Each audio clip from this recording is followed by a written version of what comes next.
tawag ka pa sa cellphone number tayo 0939-100-9931. Yan.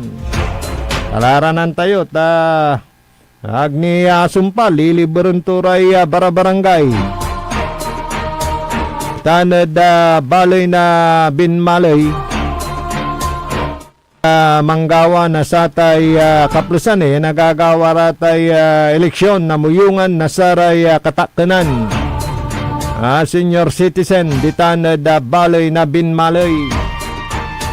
At si Katolante so Oscar Head. Kanyan ikatoy man sakay at saray man supervise na eleksyon na saray senior citizen itanad balay na binmalay. Speaking of binmalay Pangasinan at alagan wadtan susamay seryoso pansisirbe na saray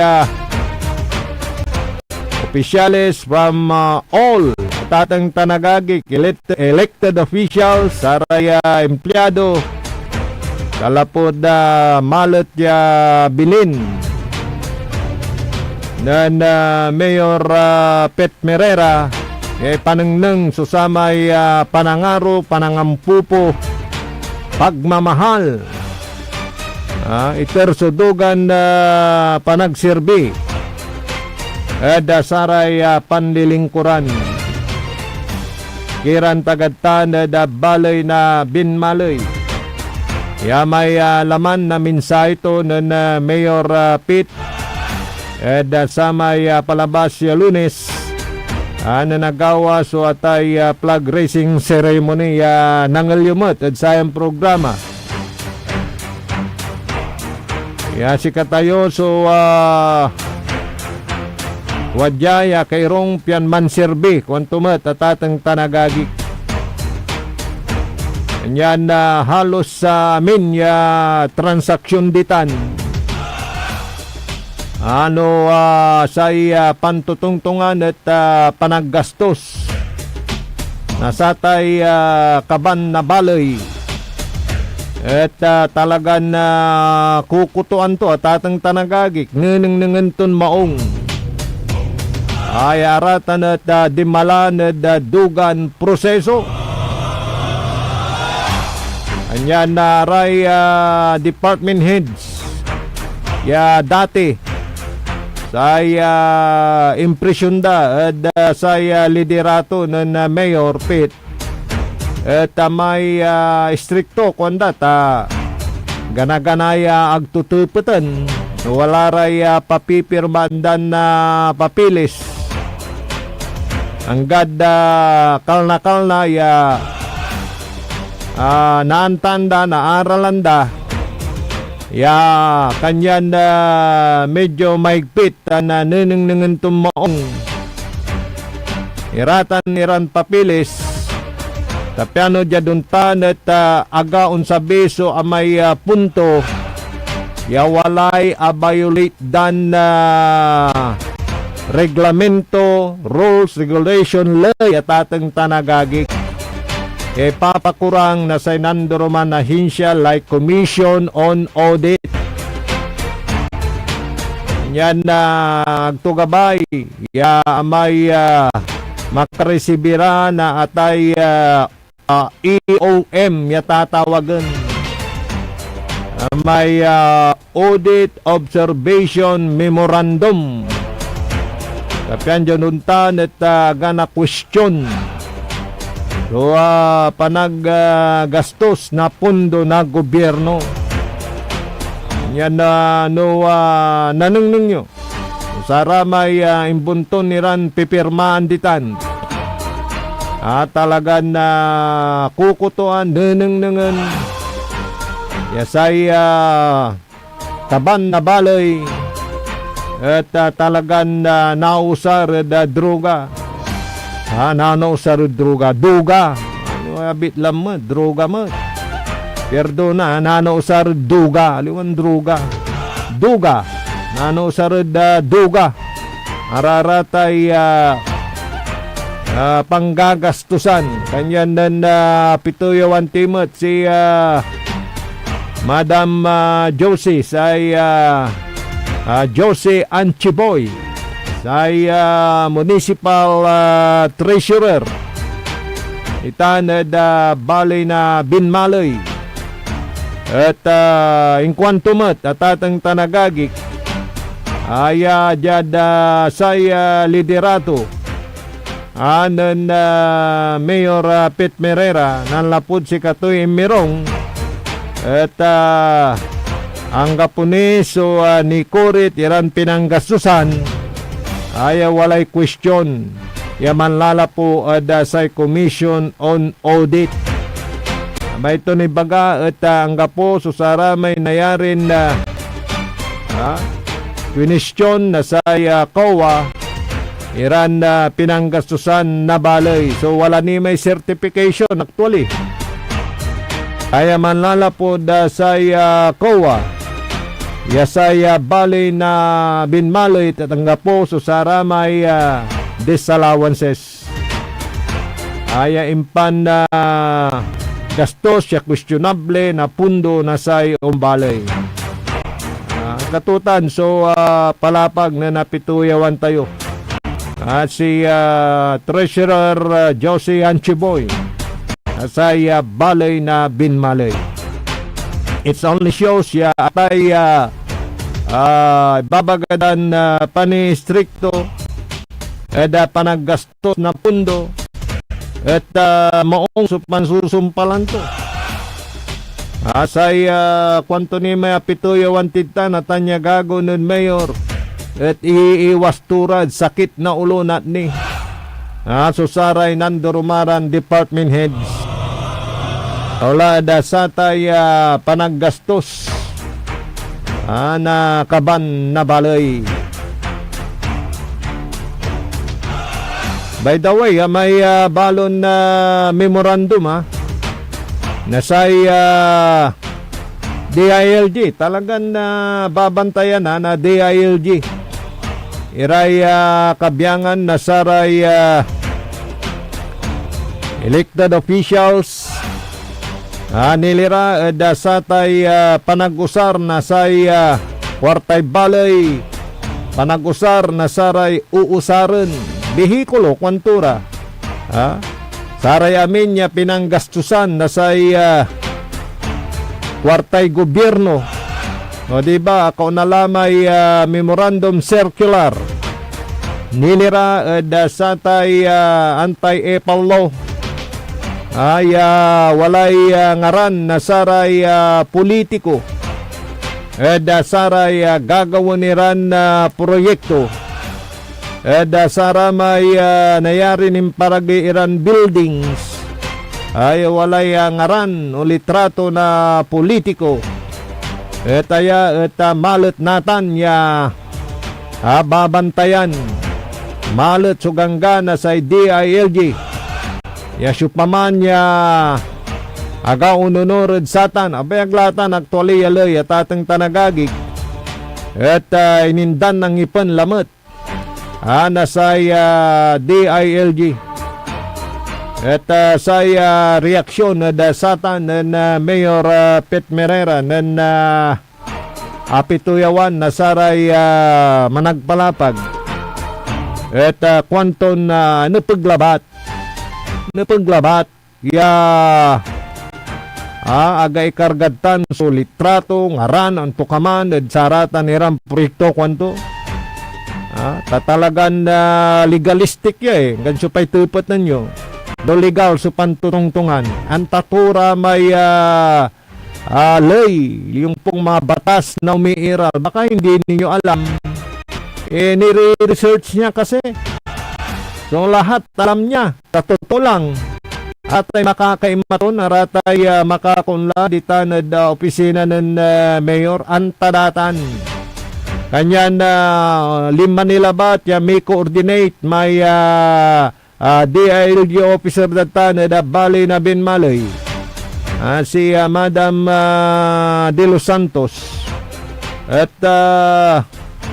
Bayaglatan, kuanan na Mayor Pet. Yan no paglabat, ya tumbukan kwanto. Girambay, nga kargadad tay lupa da, anta kwartay gobyerno, kwartadatan sirin kwanto. O kanyan tulungan nyo kami pa, Mayor, kwanto may DLG officer ba. Pero hindi kami ang babaklas kayo. Kayong mangunguna dyan, kwanto mat at atang tanagagik. Basan to kanina, Sara may karga iran provision niliran sa atanyaloy ay walay research to pa-print to dasara may secretary to nabasa mladman pati sara tay panuntunan dasara tay untan niran kipakaran bayaglayak wanto ibasa to ni kanyan si katuraya so tutumbukon actually kwanto. At ano dyan tan at naiwas na yun tukaman niya asunto. Yun. Kaya maong may manuulay ka ya antam. Susara may ipapatunto ni ran reglamento taka unsiwawi. Ganun yun. Alam mo yung unsiwawi, Engineer Dennis, di ba no, manmamaniw ka. Man siwawi ka kwanda may arap kad diking, arap kad jay, arap kad kawigi, arap kad kawanan. Abay ito ni baga agkaon siwawi. Matek so may dalan mo. Kaya pala ay nung pilit na hinahanapan na kamalian wala silang may bato sa kanyang pamamahala kwantumat may katungtong tayo. Yung Lola Saraya ay ang kalagiran issue ay babatutan liderato at sa kwanto may non-react wala namang mga malaking usapin na pwede nilang ibato sa aming mayor kwantumot may tagadtanad kanawalan nung nakuusap natin dun sa lobby ng opisina na natatawa na lang pagka may mga issue na binabato mga problema na isyong malilit lang na nire-resolba naman ng pamahalaan ng Binmalay. By the way, yung yung pledge ng isang bus company may pangiter na Victory Liner sa kay Bastitan da Bali na Binmalay. Kaya lagar yung labat singgarlatan yon sabi salitang matlatan ng Mayor Pet nung sa may dalat datod sa may flag raising ceremony. At wala ni ramay akunan na balay ay ang ibagaan mo't, ang ipurmisan mo't nasa tanya bus company ngayon dan ira nasa tay mobile bus tatang tanagagik sa kayso Binmalay sa may apeliday Indan at singgarla so isabitutan kanyan na alagar-alagaran labat tutan so palapag ng Mayor Pet Merera patungkol doon naman sa dump truck na nabanggit din natin dito. Ito kasi yung yung kwento doon. Minsang pumasyal si Congressman Mark Coangco dyan sa opisina ni Mayor Pet Merera at nung sila ay nagkausap inabanggit ni ni Congressman Coangco kay Mayor Merera dahil sa problema sa pagakot ng basura tatlo lang yung truck nila dadalhin pa sa Pampanga kaya mas mabuti kung may karagdagang garbage sack para at least hindi na maipon yung mga basura. So sabi naman ni Congressman according to Mayor Pet nagsabi siya na baka magbibigay ng apat na 12-wheeler drum truck, garbage truck dyan sa kanilang munisipyo. At nung sumapit naman yung kanyang karawan at nagkataon na yan yung courtesy call, itong si Mayor Pet dyan sa may auditorium nila, no ha, biglang naalala ni Mayor na mayroong sinabi si Congressman Mark Wangko. So excited din siya at nai-report din niya sa kanyang mga kababayan yung nabanggit ni Congressman Wangko na pagdodonate ng apat na 12-wheeler garbage truck. So, siyempre, palakpakan yung kanyang mga kababayan dahil malaking tulong nga yung garbage truck na yan pagka naibigay. Pero sa ating pagpapalo up, yung sabi na ni Mayor, well and good. Good kung ibibigay, good din kung hindi maibigay. At least, magpo-purchase sila, bibili sila ng isang garbage truck. Pero pag darating, di okay. So yun naman, kasi baka yung mga naghihintay, baka sabihin nyo, matilay Mayor, ni magato, ang kapoy dump truck. Ang nabanggit lang ni Mayor doon sa kanyang courtesy call, yung sinabi ni Congressman Mark Wangko. Kaya kung may bibigay, di okay. Dahil galing naman sa kanya daw yung pagkakasabi na magbibigay ng apat na 12-wheeler truck. Ngayon naman dahil sa likot, tununan na Mayor Pet, kanyan salita tumat. Sa may courtesy call to niya. So, ayan yun. Yung about dyan sa pwede na ibigay yung donation kaya parangaro manlapumot dakinan Congressman Marco Wangko. Good morning sa mga nakikinig dyan sa San Isidro Sur at San Isidro Norte. Yan yung magandang sales lady sa isang box store na nakapanayam natin at natanong din natin. Talagang masasabi daw niya na okay yung pamamahala ni Mayor Pet. Nagtitinda siya sales, kahera Engineer Dennis sa isang box store dito sa lungsod ng Dagupan.